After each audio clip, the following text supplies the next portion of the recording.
est-ce que l'homosexualité est une inconduite sexuelle dans le bouddhisme? Alors là, j'y vais cash, hein, je ne prends pas de détour, c'est le sujet qu'on traite souvent, dont on entend souvent parler dans le bouddhisme. Et déjà, quand on entend cette question, ça fait ouh, on a un petit frémissement. Hein, c'est un petit peu déjà aussi absurde que de poser cette question, est-ce qu'être blond est un mauvais choix stratégique, par exemple? Ou bien, est-ce qu'être né en province, c'est une erreur de jugement? Donc, excusez-moi pour toutes les bêtises que je vais dire, je vais essayer d'être le plus précis possible et de ne pas vous donner l'impression que j'invente les choses, parce que je ne les invente pas. J'essaie d'être au plus juste de la perception bouddhiste. L'homosexualité, avant qu'on la découvre et qu'on se pose la question, est-ce qu'elle est une inconduite sexuelle?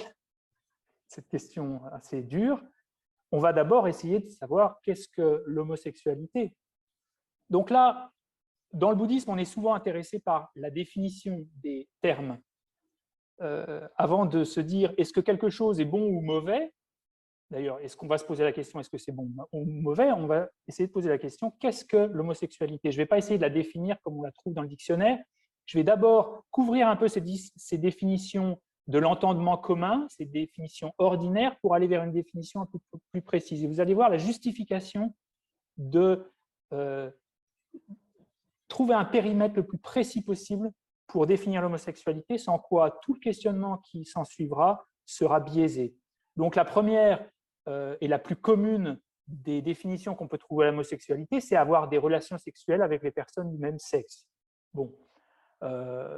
Alors ça, c'est celle qu'on entend, et peut-être que même des homosexuels pourraient dire « moi je suis homosexuel parce que j'ai des relations sexuelles avec les personnes du même sexe ». Bon, il se trouve que ce n'est pas tout à fait précis, parce que si ce qui faisait un homosexuel était d'avoir des relations sexuelles avec des partenaires du même sexe, je pense que pendant le confinement, par exemple, il y aurait eu un déclin absolu des homosexuels, et si un hétérosexuel était aussi défini par son activité sexuelle, alors ça veut dire quoi? Ça veut dire que quand on cesse d'avoir une activité sexuelle, on cesse d'être hétéro. Quand on cesse d'avoir une activité homosexuelle, on cesse d'être homosexuel. Ça n'a pas vraiment de sens. Quelqu'un, par exemple, qui n'a pas d'activité sexuelle, ça voudrait dire qu'il ne serait pas homosexuel. Donc on ne peut pas définir l'homosexualité comme avoir des relations sexuelles avec une personne du même sexe. En termes logiques, ça ne tient pas.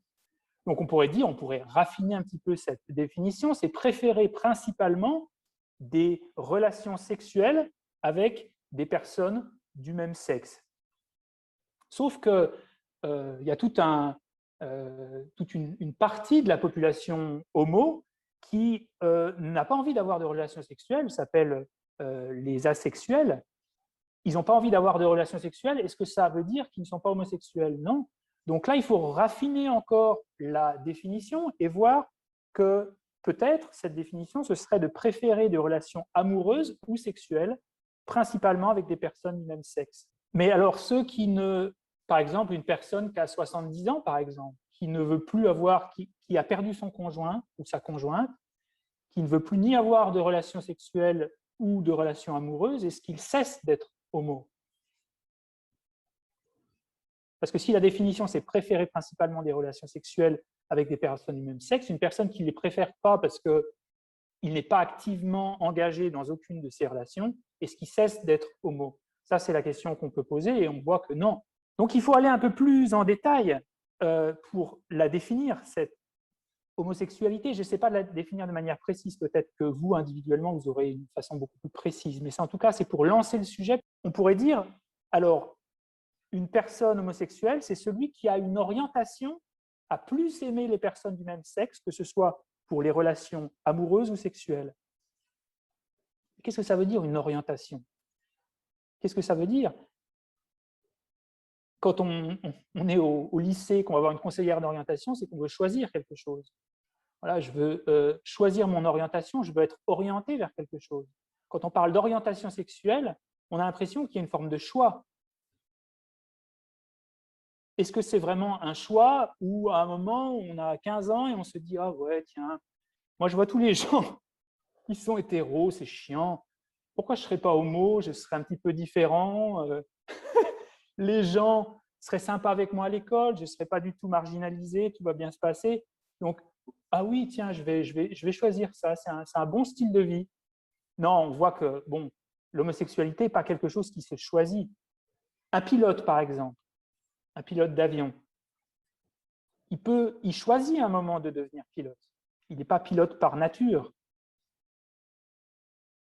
Et un pilote, pour qu'il soit pilote, il faut qu'il pratique. Si à 70 ans, il n'a pas piloté depuis 15 ans, il ne va pas dire « je suis pilote », je suis un ex-pilote. Donc, il y a une différence entre établir quelque chose par son entité, par sa nature, ou par son activité. Donc, l'homosexualité, on peut la comprendre beaucoup plus en termes de nature qu'en termes de choix, qu'en termes d'activité. Ce n'est pas quelque chose qui, une fois qu'on a 70 ans, par exemple, ou quelqu'un qui ne veut pas du tout avoir de relations sexuelles, un moine, par exemple, est-ce qu'il cesse d'être homosexuel par le fait qu'il n'a plus de relations amoureuses ou sexuelles? Pas forcément, c'est un peu sa nature. Une personne qui n'a plus envie d'avoir de relations sexuelles ou amoureuses, est-ce qu'il cesse, comme un pilote, d'être homosexuel? Non. On peut toujours dire de cette personne, ben voilà, il est homo. Et là, il y a vraiment une différence importante entre la nature et l'activité. Être orienté, c'est plus juste que de dire c'est une orientation. On est orienté, on est comme ça, on est orienté comme être gaucher, comme être un homme, comme être né en Afrique, par exemple. Ce n'est pas quelque chose qu'on va choisir activement. Donc, pour raffiner la définition de l'homosexualité, on pourrait dire c'est avoir une nature à aimer principalement les personnes du même sexe, que ce soit pour les relations amoureuses ou sexuelles.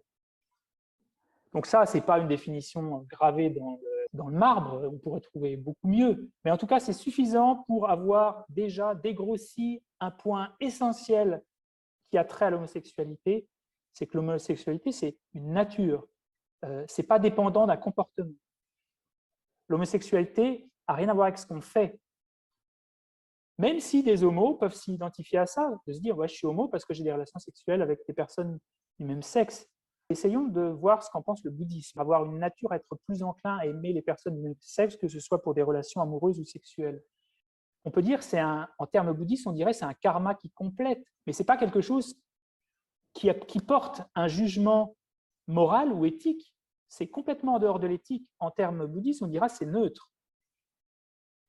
L'orientation sexuelle, être un homme, une femme, être né en Afrique ou dans l'Himalaya, être homo, hétéro, bi, c'est des choses qui sont complètement neutres.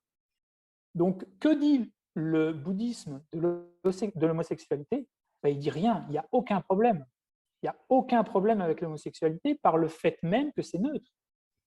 Qu'est-ce qu'on fait de notre vie sexuelle? C'est ce qui importe. Mais être homosexuel, être hétéro, être bi, c'est quelque chose qu'on ne contrôle pas. Donc, c'est quelque chose qui n'a pas lien avec la volition. Et ça, c'est hyper important. Donc, ce que je peux dire et ce qu'on pourra retirer peut-être de cette intervention, le plus important, c'est que le bouddhisme n'a absolument rien à dire de l'homosexualité en termes de jugement. Et d'ailleurs, le bouddhisme n'est pas un système de dogme ou de jugement qui pourrait dire c'est bien ou c'est mal. On est bien au-delà du bien et du mal. Dans le bouddhisme, d'ailleurs, on l'entend très peu, ça. Donc, la question ne va pas être, dans cette courte intervention, de dire est-ce que l'homosexualité, c'est bien ou mal. C'est neutre. C'est ni bien ni mal. Qu'est-ce que tu fais de ta vie? Comment tu agis sexuellement? C'est ce qui importe.